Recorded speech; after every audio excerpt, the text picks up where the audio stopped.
Okay. Go ahead, Jim. Were you starting? Oh, okay. I'll give you a few thoughts. I can't say that I have a big bucket list. I mean, when I look back, I always wanted to emigrate to the States. I always wanted to be an engineer. I accomplished those objectives. I've been around the world twice, once in each direction, probably worked in 5 different continents and, 14 or 15 different countries. So from a travel standpoint, I've seen the East, the West, I've seen the desert, and I've been to Australia and New Zealand.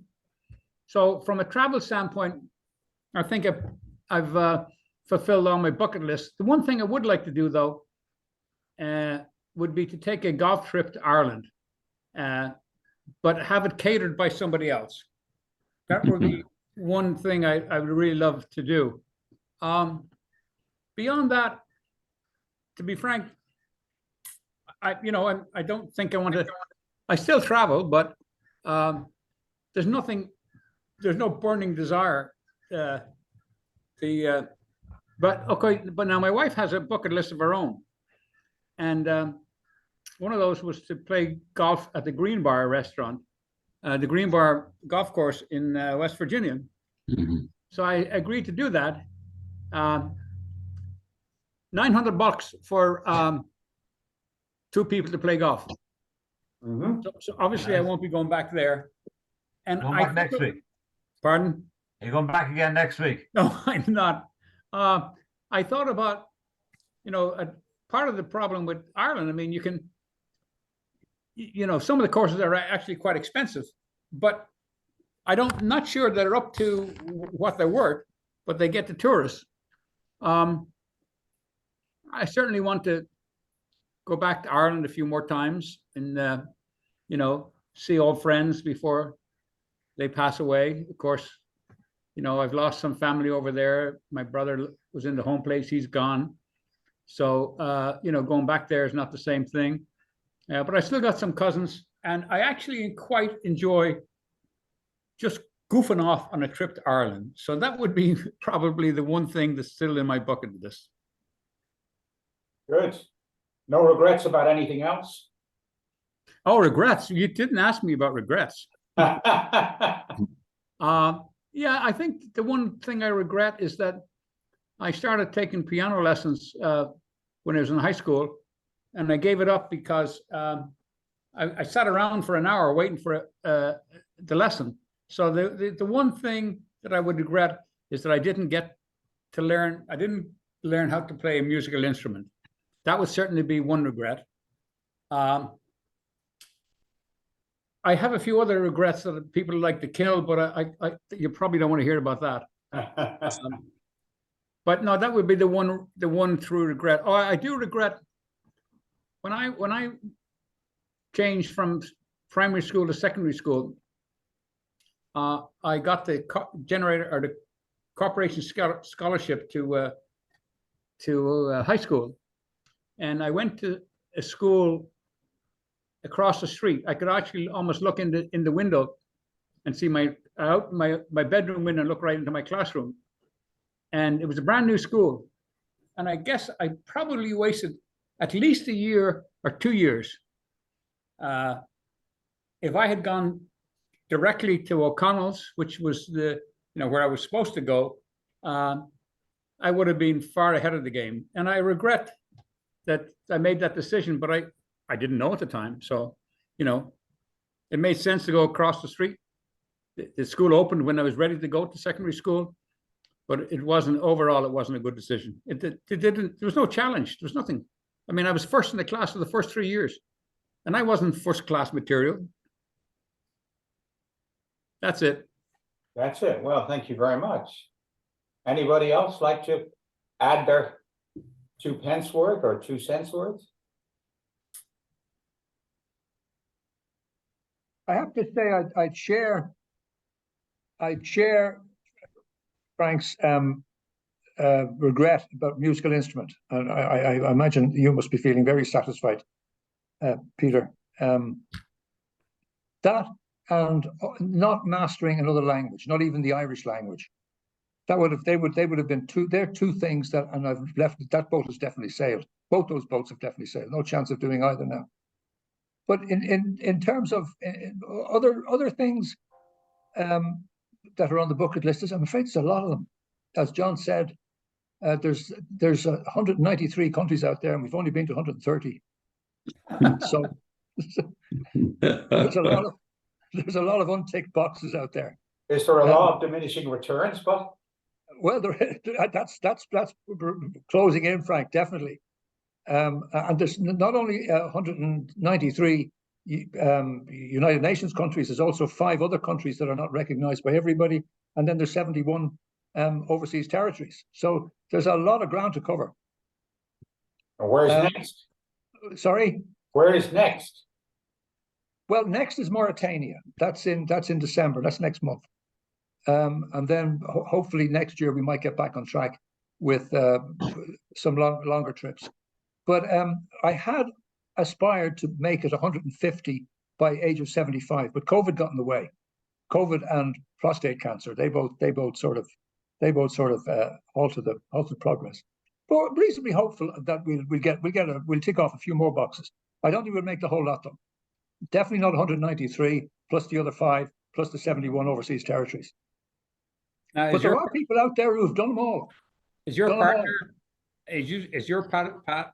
You obviously got a partner who is a willing participant in your desires to visit. Oh, absolutely, absolutely. I like to think she'd follow me to the ends of the earth. So far, she has.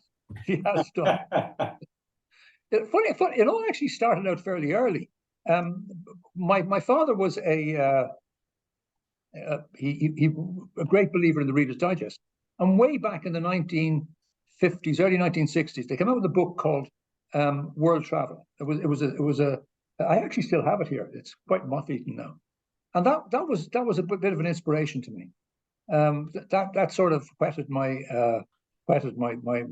travel book. And Johnny Butler, Dr. John there helped me out in the early days of travel.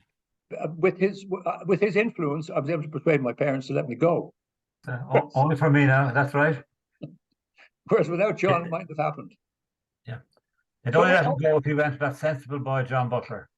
Sorry, what's that, John? Your mother will only let you go if you were accompanied by that sensible boy, John Butler. You got it in one, John. You got it in one. If without you, I'd have been confined to quarters. And were you that sensible? Not particularly. Not particularly. No. But I have to say, all in all, it's been good. It's been good. It continues to be good, and hopefully it can continue for another few years. So no, other than those regrets about musical instruments and languages, everything else has sort of fallen into place. So happy out. Paddy, are there particular countries apart from Mauritania that you really want to visit as opposed to checking off? Oh, definitely. Yeah, there's a few left. And they include, some of these will be ticked off next year. Mongolia, haven't been to. Tibet, which is not a country, but it's a state within China, and Papua New Guinea. They're 3 countries I would hope to get to. In Papua New Guinea, I think I'd be more interested in going to a place called New Ireland, which is an island that is actually part of Papua New Guinea. And there's lots of places I'd like to revisit, but I'll keep going with the new territories first before I get around to revisiting. So it's funny. I'm regularly asked what's my favorite country, and my regular responses haven't been there yet. We'll keep trying. Keep trying. That's me, lads.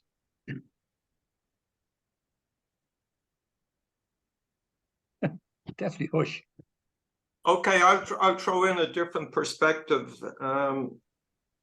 So recently, I got a book. It's called The Infinite Game, and in there, it's for me. I think the message there is leaders, both of companies, countries, they tend to have an objective to do something finite, and sometimes it's better to have an infinite one.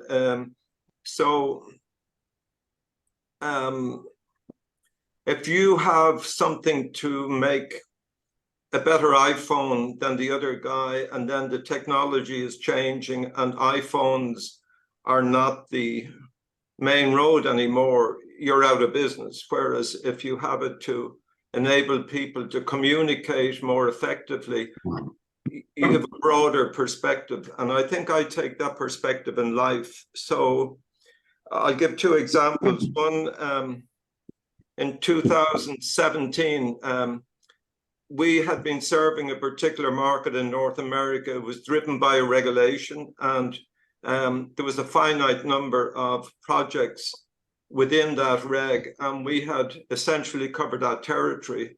And there's two other companies I network with. So we were sitting down saying, hey, we're out of territory. And we had a 5-minute business meeting. At the end of it, we said, hey, we're going to bring what we learned in this internationally to countries where there's a first world type bidding process. In other words, no bribery, corruption, and a high standard. And if you are the best, you have a chance of winning, apart from local favoritism. So 5 minutes meeting over, yeah, hey, we voted and we said, hey, we're doing it. Now, if my daughter was there, she said, hey, where's your business plan? You haven't spoken about a business plan or the cost, and I would have said back to her, hey, I don't care. What's that got to do with anything? It's something, we're on board, we're going to do it. It's open-ended. And the serendipity of that is I'm walking down a passageway from the meeting, and a guy comes towards me. His name is Peter. He's from a company called Jacobs, one of the main international contractors. And so Peter said to Peter, hey, what's new? And I said, well, we've just set up a new international division to market our energy recovery and emission capture overseas in Europe and Asia. And he said, oh, I just got an email in this morning saying there was a new project, 400 to 500 million in Singapore.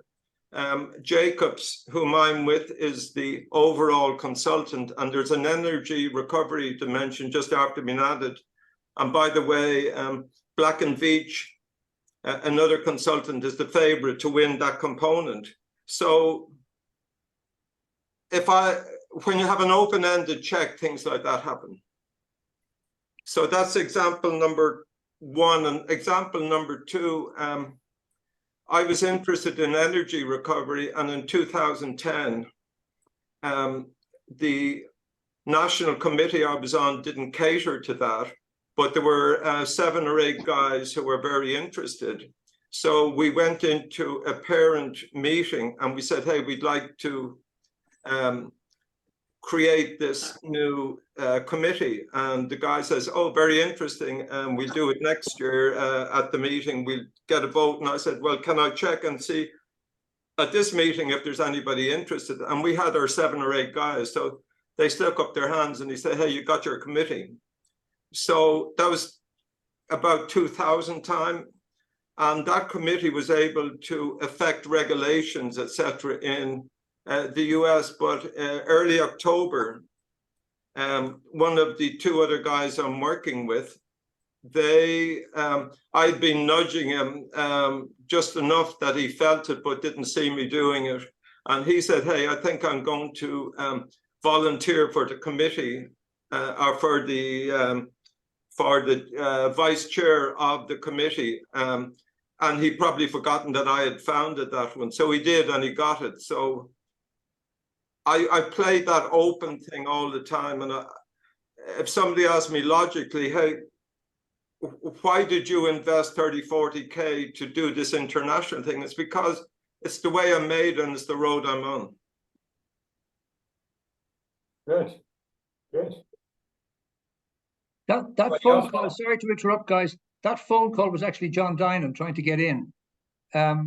He figured we might be talking about him. Yeah. So I'm hoping I've sent on the email, your email to him, Frank. He seems to have been missed off the circulation list. So I've simply forwarded on your email to him. Hopefully he'll come on sometime soon. Oh, good. Well, it was he who came up with the idea for this Yeah, topic. indeed. So it will be Now nice he's ducking to it. Well, step he in. was here this day fortnight. Oh, there he is. There he is. Oh, there he is. Look at that. Okay. John, it's actually your new hat. Oh, Paddy Lord, one last one. So shortly after I'd completed engineering, I was in a booking office in London, and I was going to head for Mykonos. And it's Greek island, for any of you don't know, and you're not allowed to wear too many clothes in case you don't know. So anyway, I'm lined up to go to Mykonos, and the guy in front of me says Helsinki. And I said, oh, that sounds very interesting. And the person said, where do you want your ticket? And I said, Helsinki. So I ended up in Helsinki, and on the plane, I said, oh, I'll try and get up to Lapland. So arriving in Helsinki the next day, I started to auto stop to head up to Lapland. And in 3 hours, 2 cars had passed me. And there's a rule of thumb that whatever goes up comes back. So if I'm trying to come back from Lapland, 2 cars are going to pass me. So I said, that may not be a good place to go. So I don't have any methodology, Paddy, for picking countries. No, I'm a bit the same too, a bit random. As long as it's new, has to be new. Anyway, good to see you, John Dinan. Yeah, I did you on the list. Yeah, I didn't get. I wasn't on the list. I didn't get any. No, you're right. Yeah, You were Date on dropped it. off the list after last time. You were dumped off. Okay. Yeah, 2 weeks ago we said no more. Paddy Lord said no more. I don't blame him. That was the final straw. but I'm sorry. I see we have our St. Vincent's Quorum here, the 5 St. Vincent's guys. Yes, yeah, that's it. Yeah, yeah. This is a takeover. The teaching mustn't have been so bad after all. So anybody else like to volunteer to give us some thoughts? Well, I'll pop in anyway. I don't know how many I've missed. I'm really sorry I missed it, but it suddenly dawned on me it was a Thursday, and probably okay. I contacted Paddy for the Zoom contact, so sorry about being late. In terms of my own bucket list, I suppose I realized I was always trying to test myself to see could I do something, and then when I could do it, I sort of wanted to move on and do something else. And I think that's always been a bit with me. So I suppose I wanted to be a painter. I didn't think I would work at it full time ever, but when I started into it, I really got hooked so much on it, and I realized there was so much to learn, that it was a lifetime's learning, and I just loved the idea of that. But so that was one thing, and I suppose I've achieved that since I'm now 22 years painting full time and doing teaching as well. There was another one, not a very major one really. It was to get into the Royal Hibernian Academy annual exhibition, and I got into that twice, and that was way back, to be honest. And once I got into it twice, there was a big queue. You had to queue up to leave your pictures, and I'm very impatient still at traffic lights and things. The only thing I'm patient at is painting usually. So I might have applied once, I think, since then, but I haven't applied probably for over 30 years now. And maybe I still should. Maybe I'm afraid to do it now that I'd be rejected. So I don't know whether I will or not. But anyway, I did get into the RHA a couple of times. So I picked that one off. The other thing I was always testing myself, my father was a civil servant, and you know, his days were timed to the minute. Every day he'd get a bus back home for his lunch, he'd get a bus back into Merrion Street. He used to work in what's called the Land Commission, which was about allocating land that had been either taken over, or I don't know what way they were taken over, but he had to reallocate it among ordinary folk in the country after the British left or after the Anglo-Irish were driven out. I don't quite know what it was, but that's what he worked at, directly opposite the Taoiseach's office, where the Marion Hotel now is. That was his entrance place, you know. So that's where he worked. But I sort of wanted to test myself in private industry. So I worked in a few places, and then I set up my own consultancy company. So I suppose I could tick that off. One that I haven't ticked off yet is to visit Montana. I love cowboys and Indians. I used to go to the pictures every Friday night up in the school and sit on the back of an iron chair. We'd all sit up on it and we'd watch these follier-uppers, if you remember them. And I've an interest in reading about the American Indians and so on. So I'd love to visit Montana and that whole area, Wyoming, Montana, just the sheer scale of it and the incredible scenery. So that's one I'd really like to still do on my bucket list. The other one I have down here, I'd love to see, well, I suppose to be perfectly honest, I would love to see the US Masters that's played in early April every year. And I watch it from start to finish on the end of the first week in April. And I just love the pace of it on TV. And my son, Paul, who has been working in Chicago for over 10 years, he's arranged for me to go next April. So that's one I'm looking forward to on my bucket list. And my son Jack is coming over as well. And he's made a complicated arrangement, which I just hope happens, which is he's a business colleague who has a house near the golf links, or not golf links, the golf course. And I think we're staying with him there. And Paul is buying him a ticket for the Masters as a quid pro quo. So Paul hasn't asked me for money to support him in that. Yes. Because I think, I think it costs about $2.5 grand.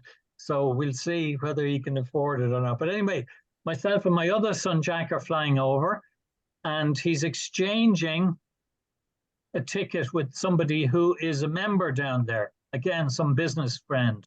And apparently he has 2 tickets. So we're going to go on the Saturday of the Masters. And Paul has arranged 2 or 3 more golf games during the week. So we're flying over on the Tuesday. We're going to play Wednesday and Thursday and Friday, I think, and then go to the Masters on Saturday and come home on the Monday. So anyway, that's one that I'm looking forward to next April, please God. That sounds great. Yeah, John, you're not taking me with you? I'd like to go. I bet you would. Yeah, I know. Well, my part of the deal was the guy who is giving us the loan of his ticket. Apparently you can come out and exchange tickets. I don't understand it. That's the bit I think I'll be standing outside. What do they call it? Magnolia Lane all day long, waiting for this guy to come out with his ticket. And then I have to go back in and pretend I'm him. I don't know. Anyway, he tells me it's going to work. But we gave our apartment in Beaulieu to this man and his son for the Monte Carlo Grand Prix weekend back last May.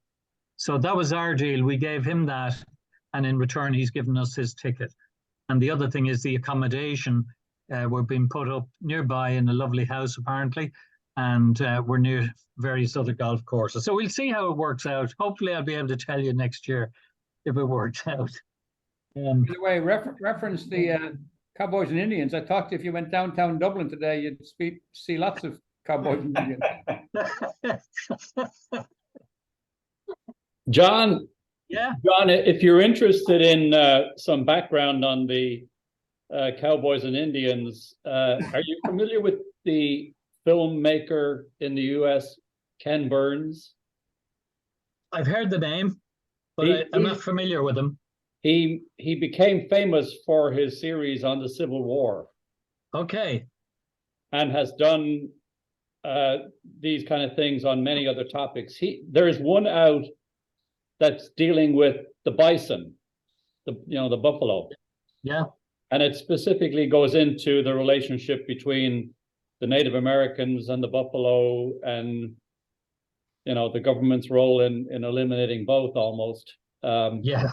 But it talks a lot about Montana and Yellowstone National Park, etc. You might be interested in that. Lovely, thanks, Barry. Yeah, it would be. Okay. I just finished reading a book, and I'll probably not remember anything about it.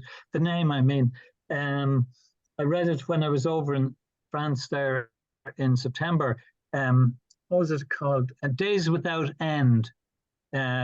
Quite a famous book, and it was all about the American Civil War, written in the words, in the sort of simplistic words of a young immigrant from Sligo, and how he got through the whole Civil War. It's a fantastic book. Recommend it strongly to you if you want to look it up. I'm nearly sure it's called Days Without End. Really beautifully written. Anyway, I think that's all I have got down. As I got older, I don't have any huge bucket list things, to be honest. I could sacrifice the US Masters if my son invited me to go to Montana for a few weeks. But I'm glad I'm going to do the Masters anyway, and hopefully I'll get to Montana sometime. I'd wait till the summer to go to Montana. Okay. It can be pretty snowy even in April, so. Oh, really? Okay. But, Make a note of that. It's beautiful. Colorado as well, all through there in the Four Corners area. Great territory. Well, the Masters course is it's built on a strip mall out. The street outside is just a strip mall. You don't see anything, but then you peek down Magnolia Lane and you see it from there. And I guess beer is cheap, food is cheap. They organize it very well, and certainly you're going to have an experience of a lifetime there. Looking forward to it. I hope they have plenty of toilets around the course. They do. Good. Well hidden from the cameras. Anyway, the last thing I was going to say, I think I said it though, was as I got older, I don't really have any huge bucket list. Maybe I'm getting soft in the head or something like that, but I'm very keen to hear other people's ones, how they did, and any they've got still to go. Okay, I follow then. I don't have any bucket list at this stage. Based on what you were saying there, John, about testing yourself, maybe there's a couple of items I mentioned there, and I feel a bit inadequate there looking up at Eamon Coffey up at the top and Paddy Lord at the bottom, because one of the areas where I tested myself and it came back to me on Sunday was the marathon, the Dublin City Marathon, which is 40 years in existence. It used to go straight quite close to where we lived. We used to go there. I remember the first time, which was 83, and I went up and looked at it with the neighbours. And then 80. Not many people did the 83 one. Mainly the very keen runners, and then more people did the next one, including two of my neighbours. And I remember going into work the following day on the Tuesday, the bank holiday Tuesday, and I said to a guy, I'm feeling a bit kind of stiff after running the marathon yesterday. And he started laughing. He said, you won't be able to do that. So I thought that was something I should look at. So I didn't tell anybody, but I said I would run from the end of October until Christmas. And if I was still running, I'd buy myself a pair of running shoes. Up until then, it was tennis shoes. So I did, and I gradually did. Are you running in your bare feet, John? No, I thought about that, but that didn't work out. But I went on that particular basis. I got there. It was very interesting because it comes quite close by my particular house. And I remember running down the road and all the neighbours cheering me. And it's a very interesting kind of uplifting experience because you get what you would feel is a standing ovation, for the 26 miles. And people are just clapping and cheering and all of that. So I did that, and I said after that I would never run again. So 6 months later, I decided to do it again. And I ran it a second time, so the people wouldn't say I was a one-hit wonder. So I managed to do it just about the second time. Another one where I felt would be a bit of testing myself was, and I think I mentioned this before, and some of you were involved, and John Dinan particularly. My daughter, 15 years ago, she decided to go to South Africa to build houses in the townships. So I went the following year with her. And at that stage, I was 62, okay? I told the people there I'm an engineer, I could do great work for you, and they said, great, here's the shovel, you can start digging. So I basically worked as a labourer as Paddy Lord and I did about 60 years ago.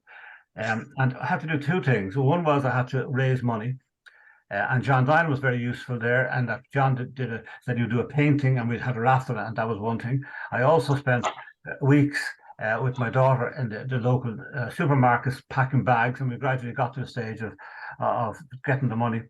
The other point was I had to get fit, because anybody of a particular age had to do a medical beforehand. So I went on a 6 month. It was like training for a marathon. I went to weight training and all of that. So eventually I got to it and spent the time out there. And I think one of the most interesting points there was that on the last day, we handed over the keys of a house to one of the families there in the township. So that was really kind of satisfying in that sense. I really felt that I had done something in that sense. The other one, just quickly, and again, I've mentioned this before, was at the age of 56, which is about 11 years ago, 12 years ago, I decided I would do a PhD. And that was really outside the comfort zone, because the people will remember that I barely scraped getting a pass degree, a primary degree. So 34 years later, I decided to do a PhD, which I did. But one of the main things about that was that I never thought I could do it, but I managed to scrape through. But on the actual conferring was interesting, because as you can appreciate, with any graduations, that you only have 2 tickets for spectators as such. And I had one wife and 3 daughters. So they decided, so Vivian was coming, and the other 3 fought it out. But the other 2 who didn't get tickets said they were getting in. They wanted to be there for their dad's graduation. So they went to the back and gradually got there, because the difference in a PhD, and some of you may have been there at them, normally with the undergraduate, you walk around the college and they give you a cert. And the PhD, they talk a little bit about you. So they got a great kick out of hearing about their dad, and I'd been to their graduation. So there would be 3 particular areas where I kind of look back on with a degree of kind of satisfaction in that sense, where I suppose I tested myself and didn't feel I could do it, and I managed to do it. So if I can do it, anybody can do it. But I never get to the Eamon Coffey stage of how many marathons? 140? 50? No, not 140, 38. 38. And how many, Paddy, did you do? 13, and then one slightly longer one.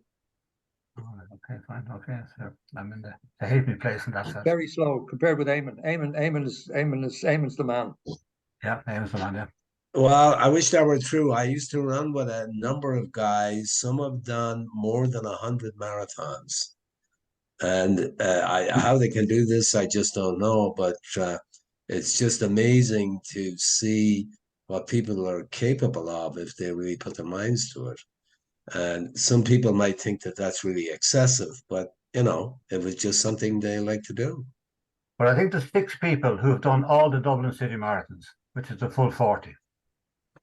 Yeah, so they've probably got a special prize for them, or a special medal or something. Yeah. And I said, nobody can join the club, because obviously that bus has passed, but they're still kind of hanging in. I think some of them are maybe walking it at this stage, but they're doing it anyway. And again, I mean, there's 25,000 people at the marathon on Sunday. So it's a great number. At the time I did it, anybody could do it. You just entered. Now, you've got to pass certain tests. If you did it last year, that's fine. If not, they put you in a draw. So it was something special to do. I know that when I did the 2, and I have 3 daughters, so I had 2 trophies. I felt I might do a 3rd one. And then I said, no, not a good idea. But forget about that. I won't leave that in the will. That's amazing. 25,000 people. Yeah, that's it. Yeah.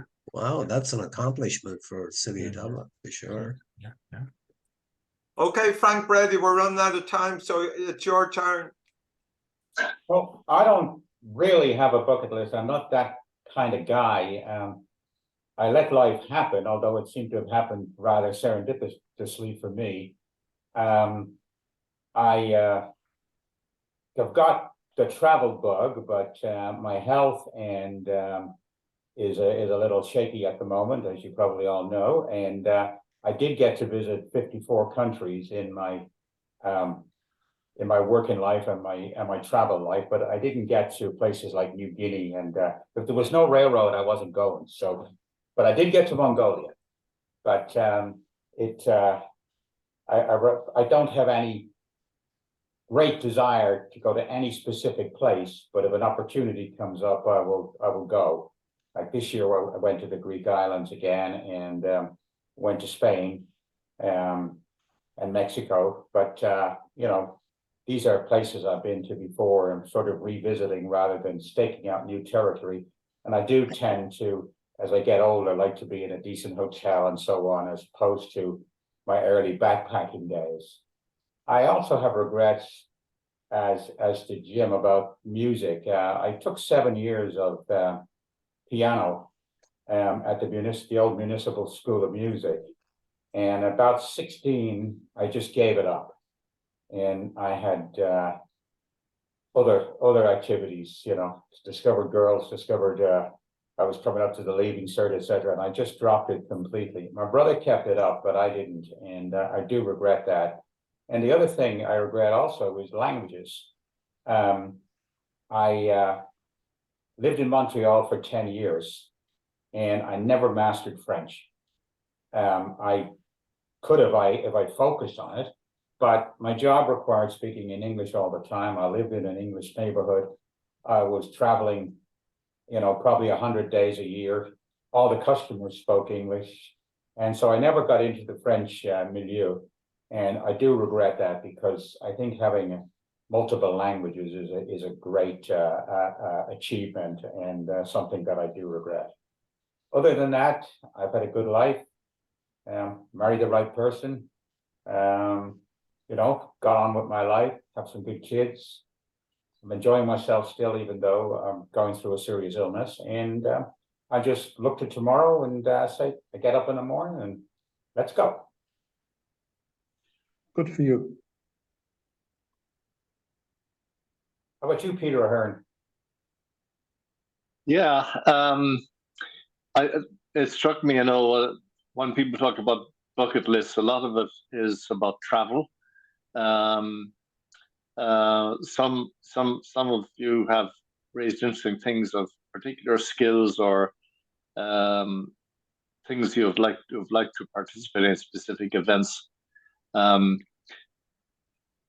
Since we moved to the US in 1982, and I think, you know, those of you who live in the US may have had the same issue.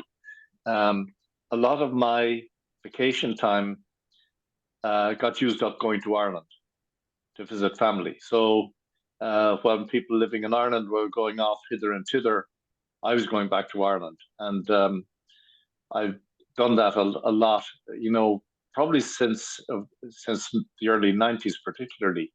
They were always often long visits, but I've been probably an average of 3 to 4 times a year since the early 90s.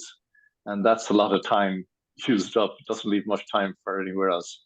So my work took me on travels quite a bit in Africa and a bit in Asia. So there are places that you've probably all been many, many times that I haven't been. I've never been to the south of France. I've never been to Tuscany. I've never been to Istanbul. I've never been to Prague. I've never been to parts of Spain apart from the places I went in my early 20s to drink and lie in the sun along the Costa del Sol.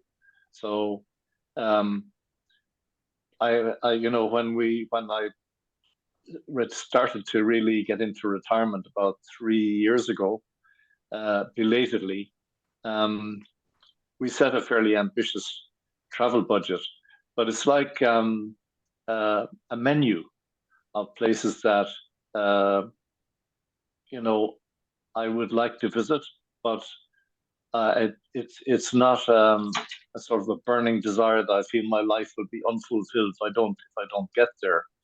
One in particular was Australia, because my grandmother on my mother's side, who was born in Montreal, grew up in Australia, was basically Australian, and my mother was the only one of her children who came back to Ireland. She married an Irish guy. They lived in Ireland for a while, and she went back to Australia. And my mother was the only one who was born in Dublin, but she was the only one to return to Ireland. So I had a gazillion cousins and relatives in Australia. And I should have, that's a regret. I should have gone there. And the ideal opportunity was during the student days when I could have gone on a J1 visa. But it seemed far away, and everyone was going to the US. So I went to the US, and I would have really been treated like royalty on Australia by all my many, many cousins and uncles and aunts and so on. Unfortunately, now they're all dead, so I've missed the boat on that one. In terms of other, so I feel in terms of a bucket list, it's not a big list. It's a menu of things that I look forward to picking and choosing from, but nothing that is a really burning desire. Regrets, yeah, I wish I had motivated myself to put more time into painting, into art. That's something I think I had some kind of talent at, but I never exploited. And one other thing is, yeah, music has always been part of my life. I've always played musical instruments. But the greatest enjoyment in musical instruments is finding a group of musicians of your own standard, or preferably better than your standard, and playing with them. And I've haven't been able to find that over here. I think if I was living in Ireland, I would have been able to find that much more easily. So I get the occasional opportunity to do that, but rarely enough. So all in all, few regrets. There's nothing out there that I feel I need to do this before I go to Nantucket, kick the bucket.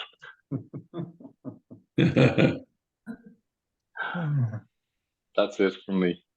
Peter, a quick question. I came across somewhere in studying brain wiring that having additional languages or a facility for music actually rewires your brain in a broader way. Have you, because of your music, found that you're rewired in an expansive way? I can't really tell. I mean, I'm a kind of an intensive listener to music, and that's probably a thing more so than the average person who doesn't play instruments or hasn't had the immersion that I have. But when I'm listening to music, I'm listening to specific instruments. I'm listening to how the bass is played, or how the drummer, and I've got a lot of interest in watching and listening to how different instruments contribute to a piece. So that's kind of, I can dig deeper into music than probably most people can in that way. Do you ever get a feeling, say, if you're in a group playing, that there's a sort of a connectedness within the group when you're playing after a while? Oh, absolutely. And I mean, for me, one of the greatest pleasures is accompanying, say, a really good singer. And when that happens, I find myself playing way beyond what I would think is my ability, or playing with other musicians, same, that it somehow ignites circuits that don't easily get ignited otherwise. You must have been overcome with that session you sent out on the WhatsApp group about some young lady and moonshine. I don't think you got much help from good singers this week. Yeah, accompanying my brother Sylvestre was not number one on my bucket list. I've got to confess that. So how about the Barrys? That little ditty was memorable. So how about the two Barrys? You've been silent. I can't really talk, so I'll defer Well, we'll count our blessings then. to BW. Well, I am, by comparison with all of you, I am utterly ambitionless. You know, there's a saying, some people make things happen, some people watch things happen, and others say, what the F happened? I would probably put myself in that latter category. So, you know, I really never did have huge ambitions. Serendipity, kind of like what Frank said, serendipity brought life to me more than me going out and seeking a lot of things. And I really don't have a bucket list that, you know, it goes along with the other. There's no driving need for me to go or see anything. I just don't have that gene in me.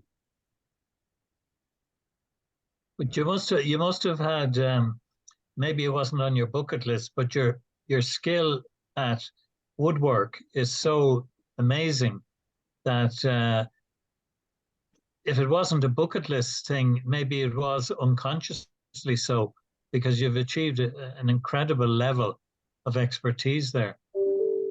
Yeah, but John, it was completely serendipitous. I mean, I didn't seek to do that. It happened to me. If Jennifer hadn't had a need to have a new kitchen, I might never have done it.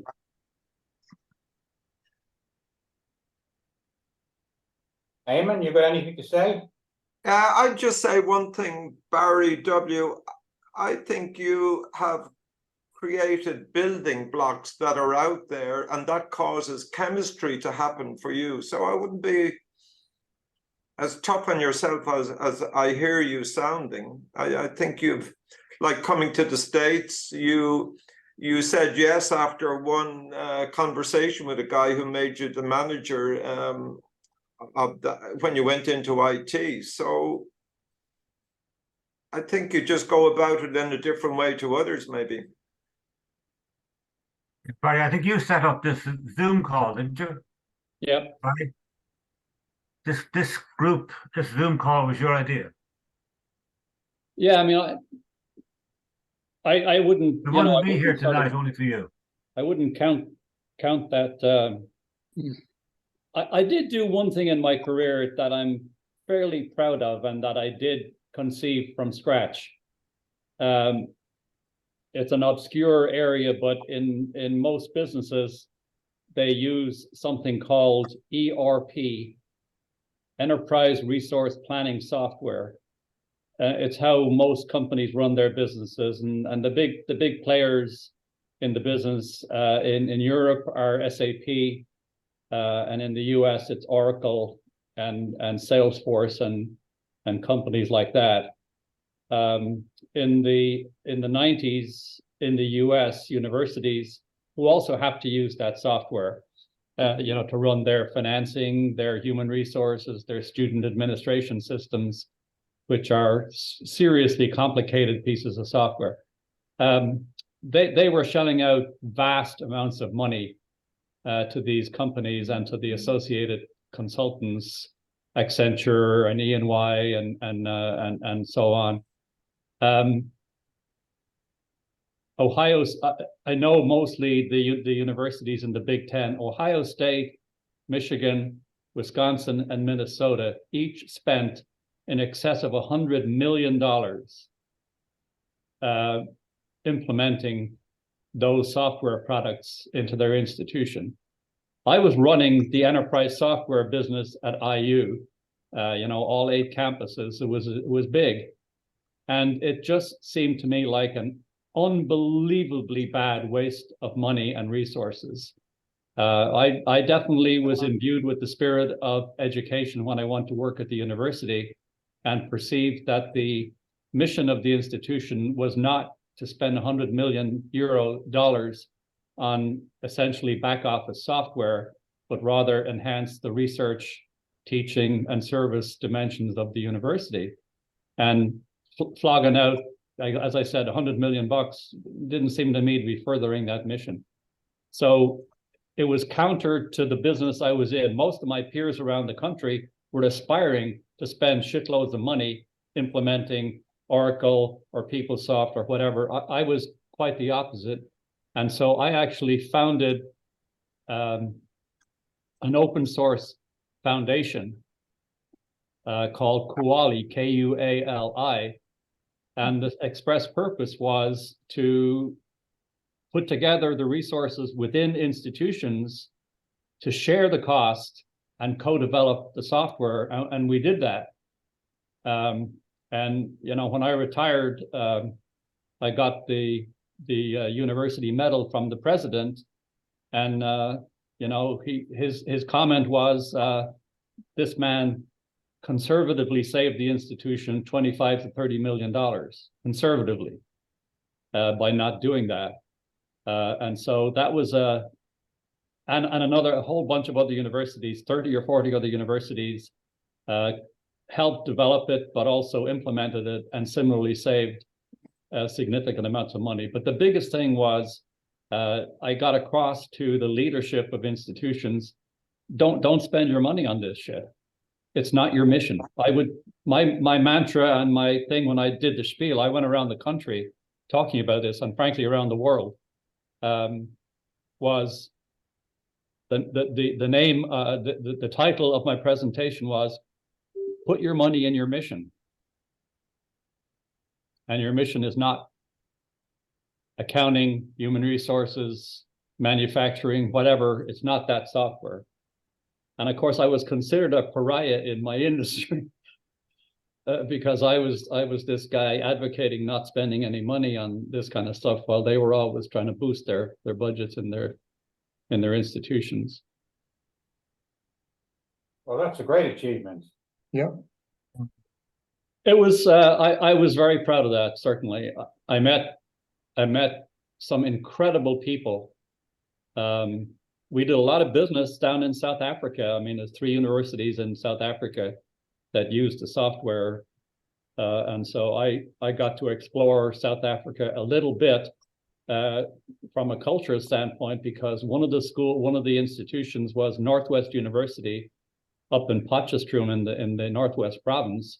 And that was essentially a Afrikaner university that had been forced after Mandela to open up and you know, accommodate the locals. But you could tell there was no question these people were Afrikaners yearning for the old days. And the other school, the big one we went with, of course, we did University of Cape Town, but also Stellenbosch near Cape Town. And Stellenbosch was quite the opposite. Stellenbosch is you know, very much English oriented and very liberal institution. And so I saw both sides of the political spectrum educationally in South Africa. Hey, Frank, you need to beat up on Eamon and Liam before we close the doors today. Well, thank you, Vice Chairman. Liam's just disappeared. Oh, he's back. Uh-oh. No, Liam is there. I was just switching on the microphone. I didn't think I had a bucket list. And then Peter reminded me of all the travel. And there's one place that is in the bucket, Socotra. It's a little island off the Horn of Africa belonging to Yemen. And it kind of untouched, undeveloped, like for millions of years. And I thought it was a very interesting place I'd like to go. Unfortunately, the Russians got there before me, and I'm talking about the Russian military, and they left a few things around. So myself and my daughter had actually booked, there's no hotels there. Sorry about that, Frank. There's no hotel, so I was going to trek around the place with my daughter, but there were 8 of us were booked in, and then COVID hit, a couple of us, and so I haven't got back. So that's my story for tonight. It sounds like a dangerous neighborhood. I was reading about that recently, Liam. There is a group who organizes tours there. That's the one we were Just- booked into. Socotra, yeah. Just yeah, off the coast of Yemen. Mhm. Haven't been. Oh, Paddy, there's somewhere you haven't been. Oh, Lots of sorry places, about that. Lots of Not places. anytime soon. So Eamon Coffey, you're the last holdout. I'm the last holdout, so I don't have a lot to. I'm not a bucket list person really either. But you know, in terms of travel, I've got a nephew who's a civil engineer down in Melbourne in Australia, and I'd like to visit him at some point. So that's one ambition. The other one is South America. In a former job, I had an opportunity that to go to South America, to an opportunity, well, a business opportunity in Brazil. And I was all set to do this. And then my English boss decided it was such an important trip that he had to make the trip himself. So that was a disappointment. So I'd like to go back there. And interestingly enough, this was during, you know, the big celebration before Lent. So Rio de Janeiro is an amazing city to be in just before Lent when they're having all these festivities. Excuse me, all kinds of interesting things that happen in that city. Just around that period. It's kind of like Fasching in Germany, except a little more wide open, let's say. So that would have been fun. So that's something I would like to do also. In terms of regrets, a couple, like a few people here, I grew up in a house with a piano in the drawing room, which was right over the bar. And I had two aunts who could play the piano reasonably well. And I never got that done. That's, you know, I don't think the world has lost a Mozart because I'm not tinkling the ivories, but the fact remains that it was an opportunity that was right there that I didn't take advantage of. I didn't really sit down and think about it. That's one regret. The other regret was when I was in Minneapolis, I had a chance to do an MBA at St. Thomas College in St. Paul. And I had done the GMAT and I was ready to go do the exam. And I got sidetracked over some hot business deal right before it and never got there. And I meant to go back and do it later and got deflected on that. So that was a regret. That's something I would have. I'm not saying that I would be that much smarter later, but some of the tools and things I would have learned would have certainly been a benefit to me later. But they're about the only two regrets I have. Every now and again, I think back about the road not taken. You know, when I was in college, I mean, there was this one gal I was dating whose father was a doctor, and he might have been a surgeon. And he had this big house just across the city line from Dublin in Meath. And she was an only daughter. And, you know, I'm thinking, well, you know, what the future might be there. But, you know, the reality was that I wouldn't have been happy with that. I'd have been thinking of all the other places I could have gone to. So that's just something I kind of comes and goes every now and then. But other than that, that's about me. I don't have mountains to climb, countries to visit, or any other big goals left. But, you know, I'll take an opportunity whenever I can get it moving forward. That's all I got to say. Well, I think that's a very good summary, and probably as it's we're 5 minutes past our time, probably a good place to wind up. So I don't think anybody has had terribly bad experiences. We've all had good lives. UCD served us all well, and I think you know. Hey, Frank, could I ask Barry O'D, Barry, what's the biggest corporate fish you helped to bring to Ireland when you were in the IDA? The first semiconductor company called Mostec.